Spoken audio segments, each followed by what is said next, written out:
Good morning, class ninth. In last class, we have learned some formula related to universal gravitational law, and we have done also some numericals, simple numerical. Now today we will do the next topic, which is Kepler's law of planetary motion.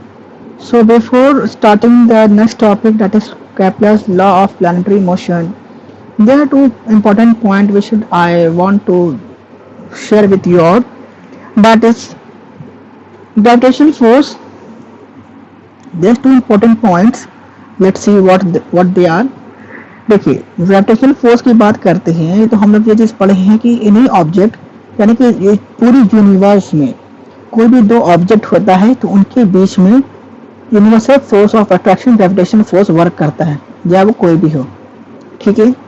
और हाँ, शायद मैंने देखा कुछ बच्चे ये पूछ रहे थे कि सर जब ग्रेविटेशनल फोर्स वर्क कर रहा है तो वो अट्रैक्ट क्यों नहीं करता।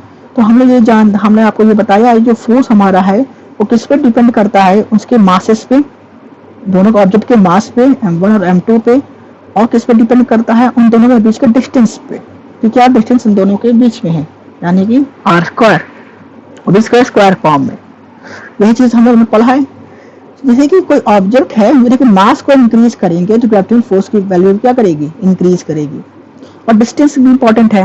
जैसे कि मैंने पहले कहा था कि अर्थ है, ठीक है, और अर्थ पे कोई ऑब्जेक्ट हो, मान लो कोई टेबल हम लगा देते हैं, टेबल, और टेबल के ऊपर देते हैं बॉल, तो ये भी सही है, अर्थ और टेबल के बीच में ग्रेविटेशनल फोर्स लग रही है, बट यहाँ पे एक टेबल लगा, यहाँ पे एक स्टैंड लगा हुआ था, टेबल नीचे की ओर नहीं जा रही है, और अर्थ और इस बॉल के बीच भी ग्रेविटेशनल फोर्स लग रही है, ये बॉल नीचे की ओर नहीं जाएगी। क्यों नहीं जाएगी?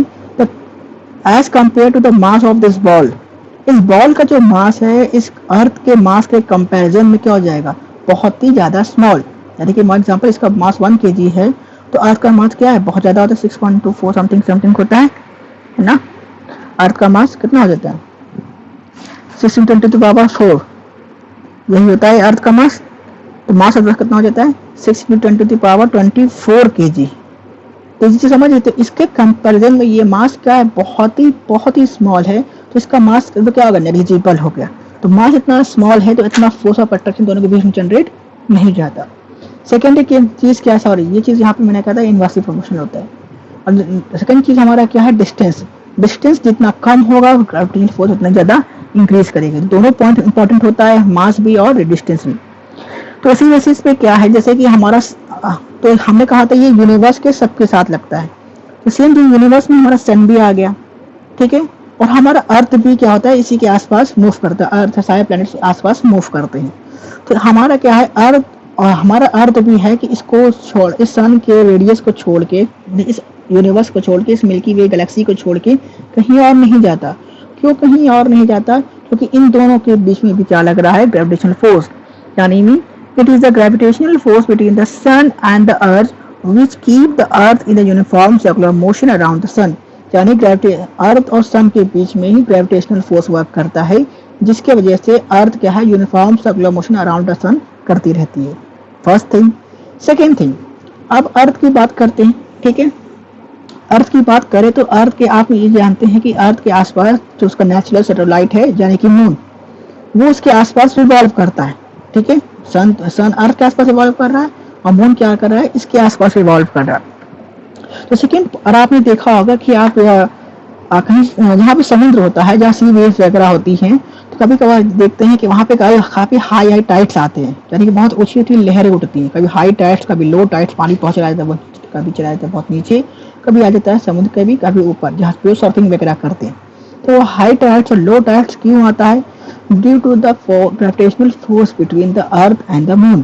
तो मून क्या करता है, अर्थ और मून के बीच में एक ग्रेविटेशनल फोर्स वर्क करता है। बट अगर दोनों की मास की बात करें और डिस्टेंस की बात करें तो मास दोनों का अलग अलग है, इसका मास कुछ और, इसका मास अलग है, और डिस्टेंस से क्या है, बहुत दूर है। डिस्टेंस पे क्या है, बहुत ज्यादा है अर्थ और मून के बीच में। यहाँ पे मैं दिखा रहा हूँ उतना स्मॉल सा, मगर इतना स्मॉल होता नहीं, तो वो अर्थ को अपनी ओर अट्रैक्ट नहीं कर पाता, ना ही मून ना अर्थ मून को अट्रैक्ट कर पाता है। बट जो हमारे अर्थ पे जो वाटर होती है, जो सी वगैरह होती है, उसके पानी को जो भी फ्लो करता है उसको कभी कभार वो अट्रैक्ट करता है। जो कभी हमारे बोलते हैं कि हमारे आज मून बहुत क्या फुल मून है, जैसे फुल मून है जो हमारे अर्थ से बहुत करीब दिखाई, आज मून बहुत बड़ा दिखाई देगा, तो आप देखेंगे तो हमारे अर्थ पे कहीं ना कहीं ऐसे वर्किंग होती है कि हमारे जो कहीं सी वगैरह में high tide and low tide आती है। तो वो क्यों आती है? Due to the gravitational force between the earth and moon. तो हम क्या कह सकते हैं? The tides in the sea formed by the rising and falling of water level in the seas are due to the gravitational force of attraction which is the moon exert on the water surface of the sea। यानी कि यार moon क्या करता है, इसके इसके हमारे अर्थ के वाटर सरफेस पे जो क्या करता है, ग्रेविटेशनल फोर्स वर्क कराता है, इसलिए कहीं कहीं हाई टाइड और लो टाइड्स आती है। इस स्मॉल टॉप पॉइंट था जो आप मैं चाहता था आप लोग जान जाए। Now moving to the next topic which is very important and which is new for you all, which is Kepler's planetary motion।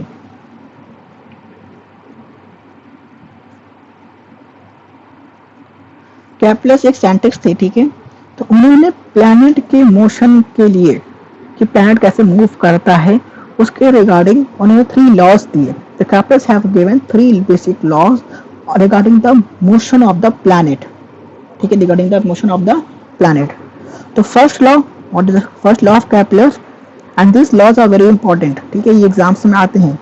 First law क्या है? उन्होंने क्या कहा? सॉरी, फर्स्ट लॉ क्या है?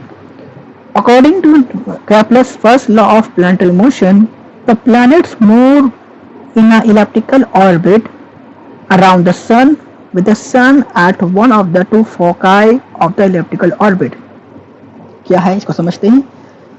देखिए, उन्होंने ये कहा कि जो हमारा जो अर्थ है, जो हमारे प्लैनेट्स वगैरह है, अर्थ है, मरकरी, वीनस है, ये जो है सन के आसपास रिवॉल्व करते हैं, ठीक है, और जो रिवॉल्व को, जो पाथ को फॉलो, जो रास्ते को फॉलो करते हैं, जिस पाथ को फॉलो करते हैं, वो सर्कुलर नहीं होता, वो होता है इलिप्टिकल, यानी जैसे इलिप्स होता है, ठीक है, ये शेप होता है थोड़ा, और थोड़ा जैसे अंडे का आकार होता है, इसे उसी टाइप का होता है, इलिप्स ओवल टाइप का शेप होता है, ठीक है, डायग्राम ठीक नहीं बन रहा, एक और देख लेते हैं। तो कि इलिप्स की बात करते हैं, तो इलिप्स के बारे में आप ये मैथमेटिकल ज्योमेट्री होती है, जैसे कि पैराबोला वगैरह, आप इलिप्स होता है, हाइपरबोला होता है, 10th में आप पढ़ेंगे, ठीक है, तो इलिप्स का शेप ऐसे होता है, इस टाइप का। हाँ, ये कुछ टाइप का इलिप्स का शेप होता है। सेकेंड थिंग, उन्होंने ये चीज कहा, जैसे कि हमारे सर्किल पे हम ड्रॉ करते हैं तो बीच में एक सेंटर होता है, ठीक है, तो हम देखिए सेंटर क्या होता है, यहाँ से सारी चीजें स्टार्ट करते हैं, यहाँ पे हम इसका मिड पॉइंट कह सकते हैं ना, सेंटर क्या होता है, तो हम इसको एक चीज और भी कह सकते हैं, फोकस पॉइंट, तो यहाँ पे सारी चीज फोकस हो रही है।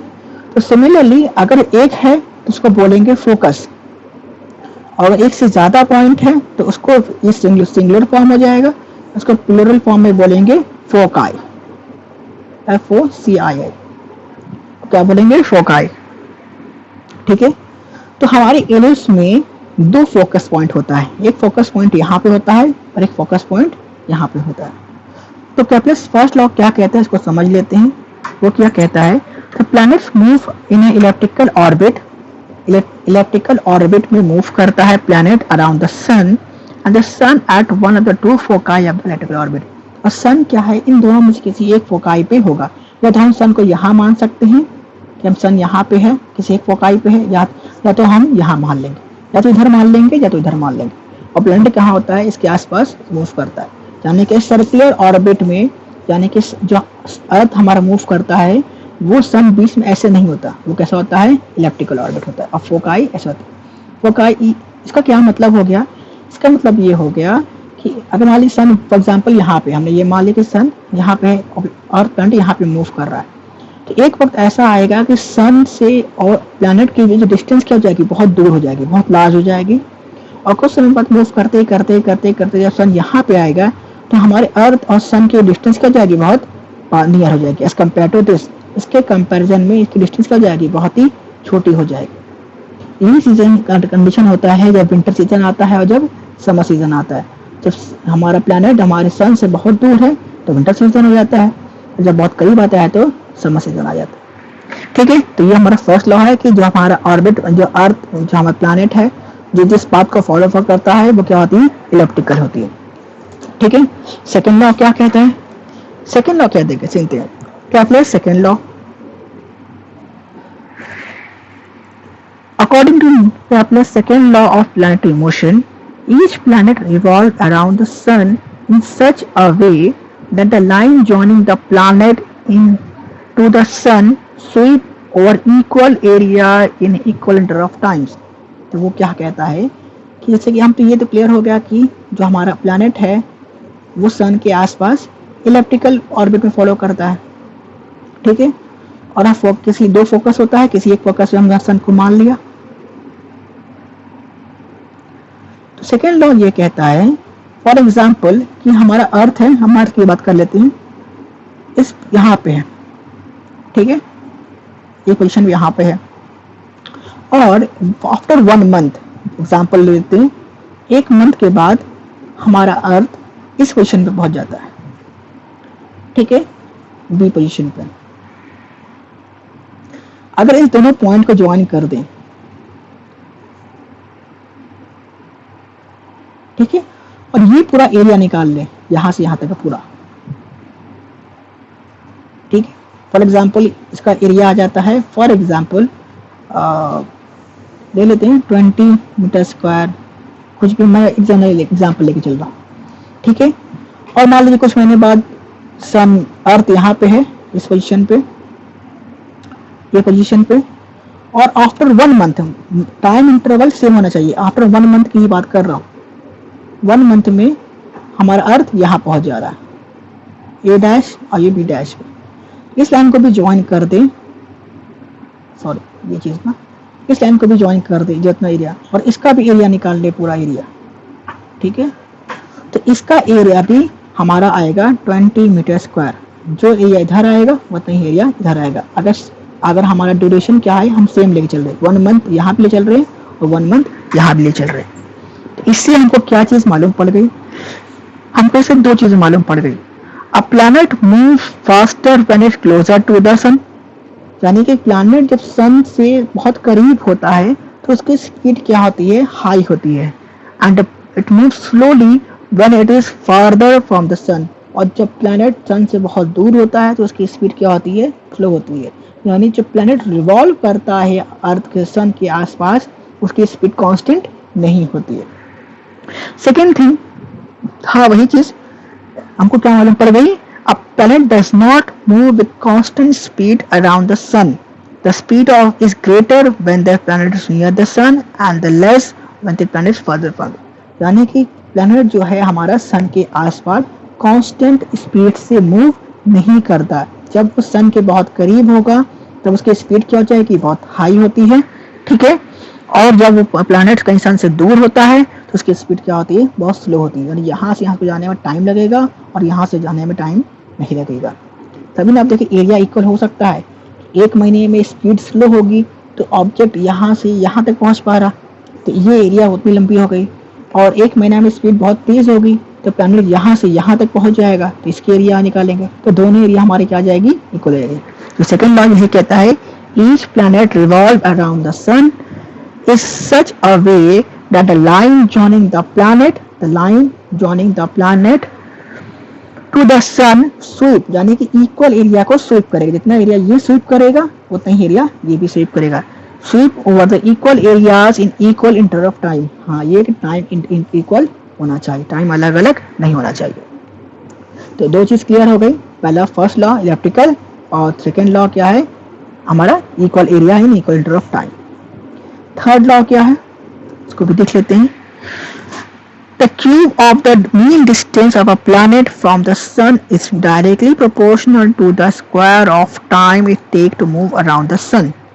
यानी क्या कि अगर हम इसका मीन डिस्टेंस, यानी कि यहाँ से अर्थ प्लैनेट हमारा यहाँ से बहुत छोटा है, डिस्टेंस बहुत कम है, और यहाँ से क्या है बहुत दूर है, इसका अगर हम एवरेज ले लें यानी कि मीन उसको ले लेंगे r से और उसका क्यूब कर दें, ठीक है, और which is directly proportional to the square of time it takes to move from around the sun, और जो यहाँ से मूव अराउंड द सन करने में जो टाइम लगता है इसका स्क्वायर कर देंगे तो वो आपस में क्या हो जाएगा, डायरेक्टली प्रोपोर्शनल हो जाएगा। ये कैप्लेस का लॉ है, इन्होंने इसको रिसर्च करने के बाद इसको फाइंड आउट किया था कि जो हमारा अर्थ और प्लैनेट के बीच का जो मीन डिस्टेंस उसका क्यूब कर दें और जो पूरा टाइम उनको कंज्यूम कर रहा है, टाइम टेक कर रहा है सन के आसपास मूव अराउंड करने में, उसको स्क्वायर कर देंगे तो वो एक दूसरे क्या डायरेक्टली प्रोपोर्शनल है। मीन्स क्या हो गया कि अगर हम मीन डिस्टेंस को इंक्रीज करते हैं, यानी कि अगर सन और अर्थ के बीच का डिस्टेंस इंक्रीज करता जाएगा तो उनका टाइम भी क्या करेगा, इंक्रीज करेगा। जैसे मरकरी बहुत करीब है तो डिस्टेंस क्या होगा, बहुत कम होगा, तो टाइम भी कम हो जाएगा। और सन से जितना दूर तो जाते जाएंगे तो हमारा टाइम भी क्या जाएगा, इंक्रीज करेगा। मतलब किस फॉर्म में इंक्रीज और डिक्रीज करेगा कि हम डिस्टेंस का क्यूब कर दें और टाइम को स्क्वायर कर दें, तभी वो हमारा क्या जाएगा, डायरेक्ट प्रोपोर्शनल आ पाएगा। ठीक है, तो ये चीज़ हम सब जानते ही हैं, कितनी बार हम लोग आप लोग पढ़ चुके हैं सेकेंड चैप्टर में कि जब भी प्रोपोर्शनल साइन रिमूव होता है तब क्या आता है, कांस्टेंट, यानी r cube is equal to क्या जाएगा यहाँ पे, कांस्टेंट इनटू टाइम का स्क्वायर। ठीक है, it means r cube upon t का स्क्वायर इज कांस्टेंट, यानी आर मीन डिस्टेंस का क्यूब करके और टाइम जो उसको रिवॉल्व करने में लग रहा है उसको स्क्वायर कर देंगे तो हमारी जो आंसर आएगा वो कांस्टेंट वैल्यू, फिक्स वैल्यू हमारी पास आएगी। तो हमारा where are is the mean distance of the planet from the sun and T का time period of the planet. तो ओके क्लास 9, आई होप आप लोग को सारे कैलकुलस के तीनों लॉ समझ में आ गए होंगे। ये एग्जाम्स में आते हैं, first law, second law, third law, तो इसके नोट्स मैं आपको प्रोवाइड कर दूंगा। थैंक यू क्लास 9 आज के लिए।